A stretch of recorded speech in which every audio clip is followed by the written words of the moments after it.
Some of their utility buildings up top would be absolutely covered in those insects. If these creepy crawlies are making you shiver right now, you may want to brace yourself for what's coming later this summer.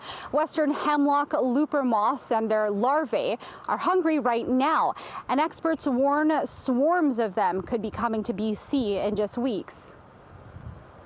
You can find the larvae dangling from hemlock trees, and you'll see the full-grown moths in a few weeks. Last year, it was these moths that were flying. It was an army of moths that were flying towards light at night, and they were everywhere, especially on the North Shore.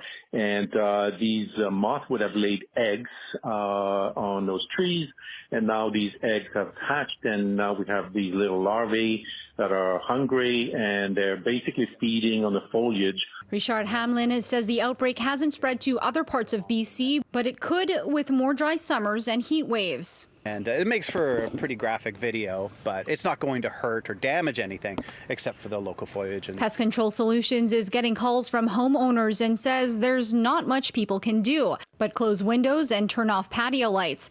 But there are concerns with the larvae eating away at trees. It could also be potentially dangerous during wildfire season. So you'll see a lot of the foliage which has been damaged or dead, and we started adding a lot of that dry material down towards the canopy floor, and so we're adding fuel. It was a nice source of entertainment for this father's young children last year. And they would shake these branches, literally tens of thousands of moths would be covering our backyard, and it was like they were chasing and popping bubbles in our property, which was a lot of fun for them, but somewhat concerning for my wife and myself.